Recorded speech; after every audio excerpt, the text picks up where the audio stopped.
अरे मेरी नीली वाली लुंगी नहीं दिख रही है। विभा की अम्मा, कहाँ रखी है लुंगी? अरे वो तो विभा ने परसों ही धोकर रखी थी आपकी अलमारी में, देखो वहीं होगी।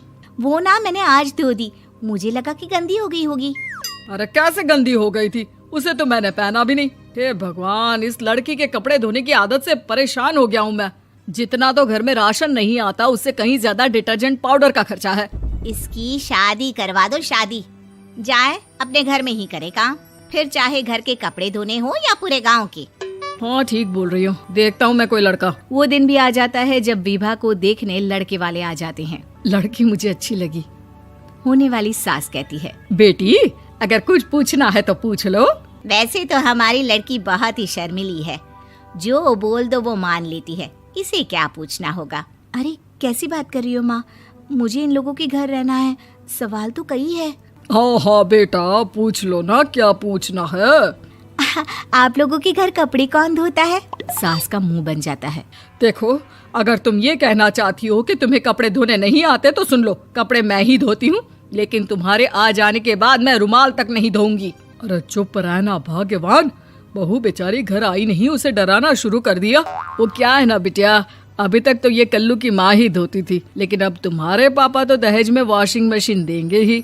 तभी विभा की माँ बोल पड़ती है, सवाल भी पूछा तो क्या। वैसे भाई साहब, मशीन की तो फिर भी कपड़े धोने की कैपेसिटी होती है। मतलब जो बिटिया दे रहे हैं ना विभा, इसे कपड़े धोने का बहुत शौक है। ये आप लोगों के क्या, आस पड़ोस गांव मोहल्ले सबके कपड़े धो दे और उफ तक ना करे। बाहर देखा नहीं आपने कितने कपड़े सूख रहे हैं? सब हमारी बिटिया ने ही तो धोए हैं। बस भी करो ना माँ, शर्म आ रही इतनी तारीफ सुनकर। और तो और एक दाग निकाल कर दिखाओ तो मान जाओ। हाँ अच्छा, माफ करना बेटा, मैंने गलत समझा। हमें तो रिश्ता बहुत पसंद है। और ऐसे जुड़ जाता है रिश्ता कपड़े धोने का शौक रखने वाली विभा का। उसकी शादी हो जाती है कोयला फैक्ट्री में काम करने वाले कल्लू के साथ। शादी के बाद अचानक विभा चिल्लाती हुई सास के पास आती है। सासू माँ, अरे सासू माँ कहाँ है आप? ये तो धोखा है, धोखा दिया आप लोगों ने मुझे। इसे ससुर के चक्कर के बारे में पता चल गया। अरे तो उसमें तुझे क्यों धोखा मिला है? अरे नल में पानी नहीं आता, कपड़े कैसे कब धुलेंगे? अच्छा, तू पानी नहीं आ रहा उसकी बात कर रही है। तो आपने क्या सोचा? कुछ नहीं। अच्छा, तेरी माँ ने कहा था कि कपड़े धोने का शौक है तुझे, याद आया मुझे। शौक बोलकर कपड़े धोने वाले मेरे जुनून को कम ना आके सासू माँ, कपड़ा धोना मेरा गुरूर है। तभी पति भी वहाँ आ जाता है। अभी मैंने इसे सनी देओल की फिल्म दिखाई है, उसी के डायलॉग मार रही है माँ। अच्छा सुन, साफ साफ बता रही हूँ, पानी सुबह 4 से 6 और शाम को 10 से 12 आता है, समझी? विभा टाइमिंग सुनकर हैरान हो जाती है। ये क्या भूतों का मोहल्ला है?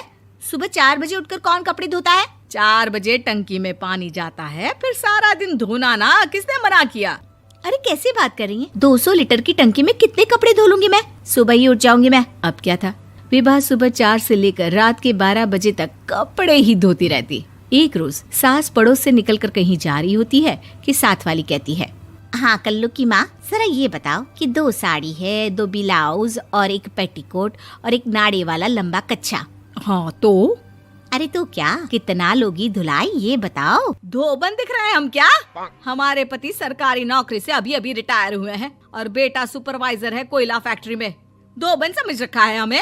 हाय रे कल्लू की अम्मा, माफ कर दो, वो तो मोहल्ले में यही सब बता रहे थे कि तुमने बहू को कपड़ा धुलवाने के काम में लगा दिया है। सास को पड़ोसन की बात सुनकर गुस्सा आ जाता है। वो घर पहुंचती है जहां घर के बाहर ही इतने सारे कपड़े सूख रहे होते हैं जितने कि किसी धोबन के घर पर। अरे ओ कल्लू की दुल्हन, बाहर निकल। माँ जी यहीं आ जाओ, बाथरूम में चादर धो रहे हैं हम। अरे अभी हम धोते हैं, तुमको बाहर निकलो। ये आस पड़ोस वाले बोल रहे हैं कि हम बहू से कपड़े धुलवा कर उसे कपड़ा धोने वाली बना दिए हैं। अरे छोड़ो ना माँ जी, किन लोगों की बातों में आती हो? आस पास के लोगों का तो काम ही होता है कि वो किसी तरह सास बहू को लड़ा दे। बहू सारे घर के कपड़े धोती है, ये क्या कम है? बोलिए। सास को भी लग जाता है कि वो बहू का ये सनकीपन नहीं छुड़वा सकती, इससे अच्छा है कि खुद ही चुप हो जाए। एक रोज सास और बहू मंदिर जाते हैं, जहाँ सास की साड़ी वहाँ खड़ी भीख मांगने वाली से मिलती है। माँ जी क्या बात है, आपकी साड़ी उस भिखारन से कितनी मिल रही है ना? हाँ देखो तो दोनों की साड़ी मिल रही है। क्या बात है कल्लू की अम्मा, तुम खुद को तो अफसर की बीवी बताती हो और ऐसी सिंपल सी प्लेन साड़ी पहनकर घूमती हो। सिंपल और प्लेन नहीं है ये साड़ी। तो क्या सोने के धागे से फूल बने हैं? कुछ भी सासू माँ, कुछ भी। हाँ, बने थे इस साड़ी में सोने के धागे से फूल। मेरे पति लेकर आए थे मद्रास से स्पेशली मेरे लिए 10,000 की। ताहे भाई साहब इस भिखारन के लिए भी सेम टू सेम साड़ी लेकर आए होंगे 10,000 की।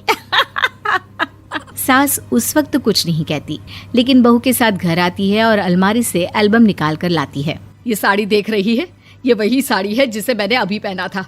इस साड़ी में ये जो चमकदार फूल दिख रहे हैं ना, ये सोने के धागों से काढ़े गए हैं। लेकिन तू लोकल वॉशिंग मशीन ब्रश से घिस घिस कर सारे फूलों को निकाल कर साड़ी प्लेन कर दी। मुझे माफ कर दीजिए सासू माँ। और तो और, जब मैंने तुझे तेरी गलती के लिए कुछ नहीं कहा, लेकिन तूने तो सबके सामने मेरा मजाक ही बना दिया। क्यों? बहू को समझ में आ जाता है कि अब से उसका कपड़े धोना बंद।